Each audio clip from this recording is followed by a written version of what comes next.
From the hundreds of Roblox games that surf your home screen, from Blox Fruits, Anime Defenders to Dress to Impress, and even the old games such as Bee Swarm Simulator, there are hidden gems not seen in your homepage. And one such gem is pressure.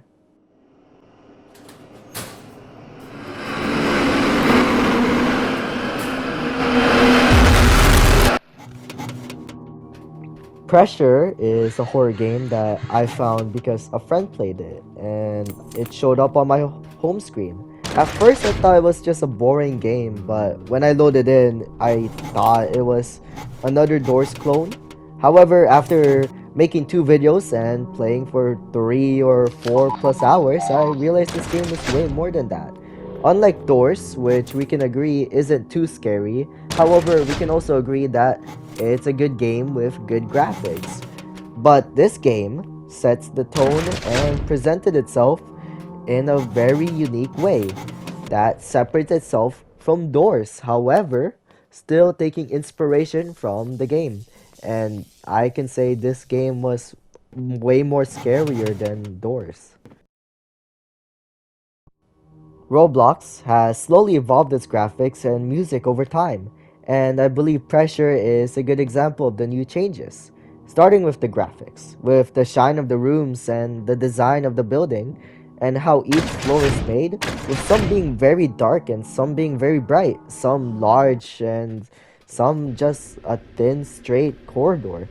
But there are even more rooms that are completely like submerged underwater, for example, meaning you have to swim around, and if you're lucky, you'll be out by the next 2 doors. However, that is usually not the case, as these underwater levels usually last for way more than 4, maybe 6, hell, even 8 doors. And during your stay, you're still gonna be attacked by the random monsters. At the time of making this, I read that there are around 800 different types of rooms with their own unique aspects. Anyway, the design of the room will help you understand what kind of things happen in this place, in this facility, but also get you even more scared, especially if you have the fear of being underwater. But besides the design of each room, the music, the sound design, and the background noise, almost any element of noise, also plays a very important role as well. With the sound of gunfire, banging, and even scraping, even your own footsteps. But they also mixed some background noises into monster sounds. So this effect will enhance the fear factor within you, making you more on your toes, more alert. If you aren't, then well, you'll never know if what you heard was just in background or another monster. I think it's this one.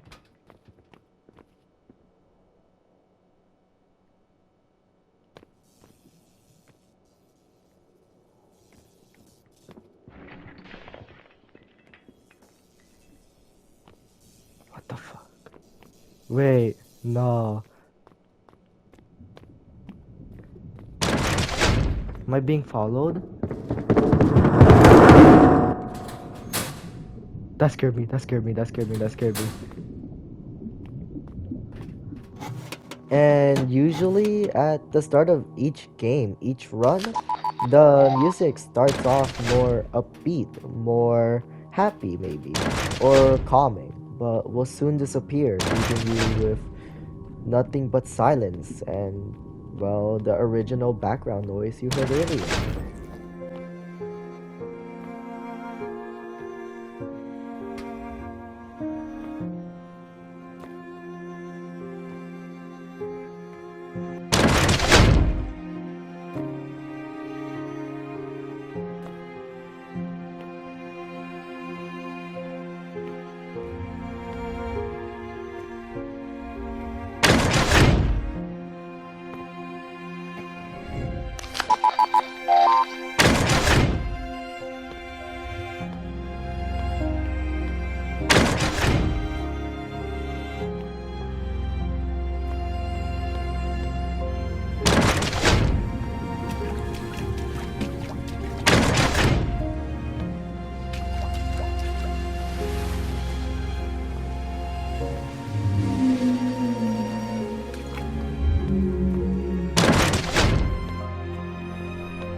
Hey, future me, I just wanted to say because I don't think I wrote this in the script and I don't think past me said it, but the music design, it's fantastic. I think it's very good, especially that one, the one with the violin, the one I just showed. That one is by far my most favorite one, and it's very nice. And when at the part when you hear the whale, it's an extra layer of calming. So yeah, I think whoever made this really deserves all the praise, and I know the devs should have had a hand in it as well. So honestly, they really outdone themselves. Yeah, the music, it's fantastic. I give it a 10 out of 10. Anyway, I think I should get going now and go back to editing and finishing this up. So I'll just let past me take it from here. These aspects has really helped set the mood and tone of the game. It done a very well job. When you first hop in, you feel the dread and suspense of each floor. Or I guess when you hopped in and there was music, such as the calming one, you probably didn't. Well, anyway, if that is what the developers were intending when designing each floor or making the game in general, then they done a very good job at it. It's great, honestly.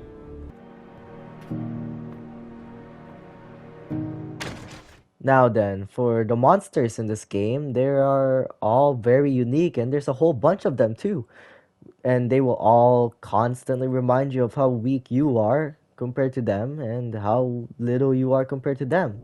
From a locker that eats you, or a shark that forces you to look at it. From a fish that blitzes to you to run you over or eat you, to mysterious wall dwellers that follows you around, to even squids that force you to stay in the dark. These monsters will always force you to stay on your toes and be ready for anything. The monsters I listed are only scratching the surface too. There are many more different monsters out there watching you as you walk through every door, getting ready to kill you at any time. The way they made these monsters and set them up and how they try to come after you, it's all very cool and very interesting too. Helps build more suspense and fear rather than just throwing in a simple jump scare. Because I'm pretty sure everyone here, well, is desensitized to it all by now. Now for me, I don't get scared when it's, let's say, the first 20, 30 doors. But the moment we get to 40 or 50 doors, that's when it starts getting to me. The suspense is, there, and I'm getting scared because I do not want to restart all over again. However, the fear factor could be far different compared to other people. For example, people might just be scared in general when playing the game, or they're afraid of water, or they just don't like how many things could kill them at any moment. But we can all agree that we'll still die at any moment. It just takes one monster to kill us.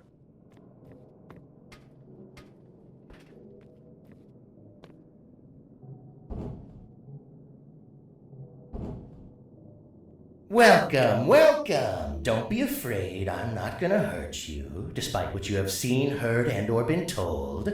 My name is Sebastian, your only friend. Now, there isn't too many characters in the game, unfortunately. There's only ever practically just two you only ever spoke to.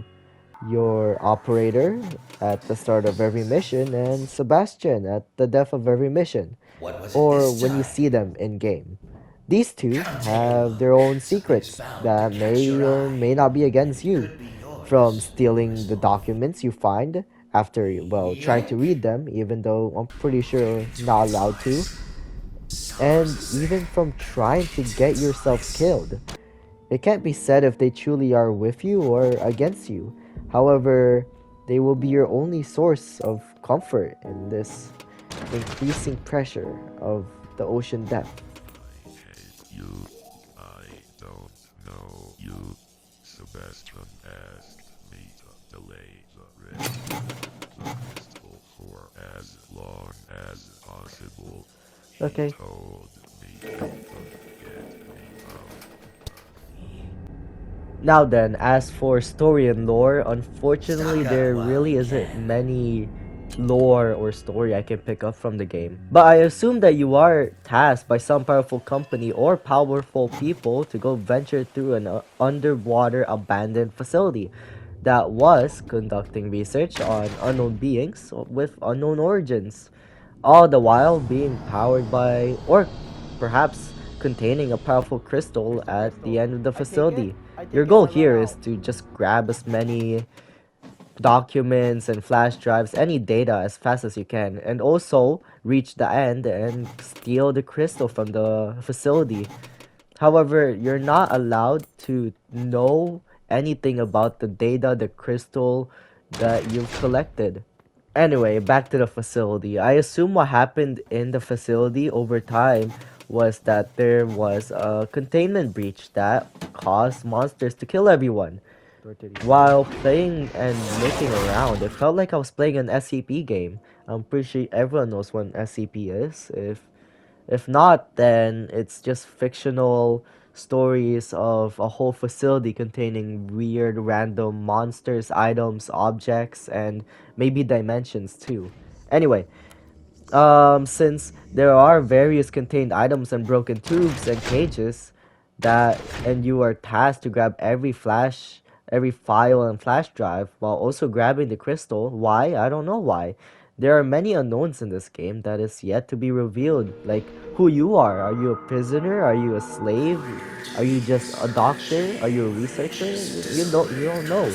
And who is that thing that's right behind you right now?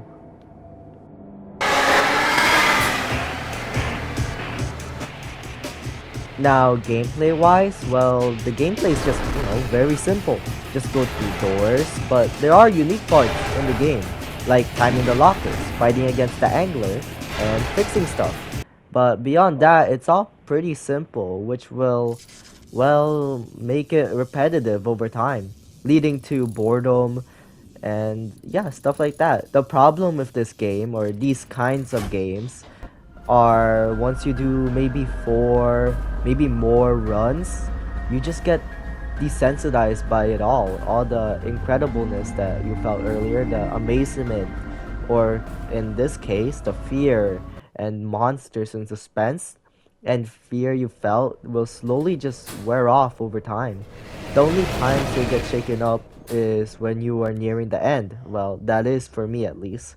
However, that is to be expected with these kinds of games, and plenty of games are like this. Anyway, just because replayability isn't there doesn't mean this game is bad. When you play this for the first time, it's truly a grand experience and it's amazing. However, what's nice that they did is that with each new run, each new reset, they will add a unique dialogue or monster that will make your runs harder or make it more interesting. So it's not completely repetitive.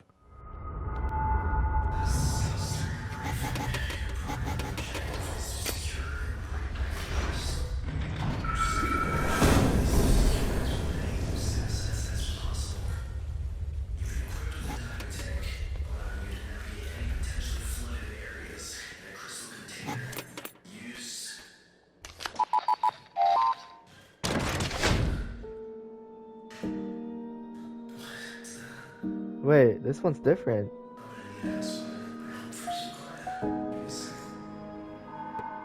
Now then, for the overall rating, well, since I didn't want to rate this too high, but I don't want to rate it too low, um, it's still a fantastic game and I see a lot of potential in it.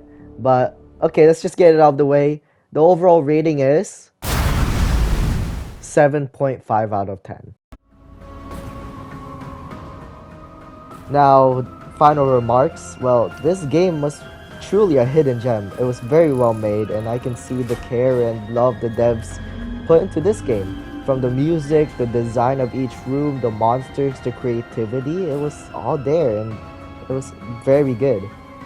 And the hard work they put into it was incredible. And it's also great for a nice, scary game for the first time. It's just unfortunate that it gets boring the more you play. However, I recommend playing this game by yourself so you can truly experience the scares of the game, but I believe also playing with friends would be very fun and will make it less repetitive. The devs adding more to this game, or even a sequel if by chance. I doubt that though. I'm sure the game will become way more popular and seen.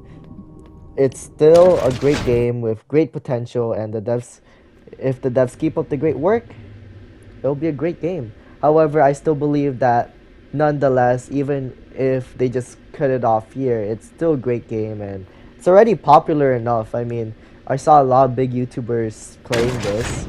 By the way, at the time of recording, I realized that there's already a new update, so they're keeping up with the schedule. But yeah, the devs are fantastic. The game is great. I said that multiple times already, but I mean, it's just incredible. It's a very good game that I highly recommend. I know I didn't give it a 10 out of 10. However, I prefer giving 10 out of 10s to an actual masterpiece. But that, needless to say, final remarks, this game is recommended. This game's great.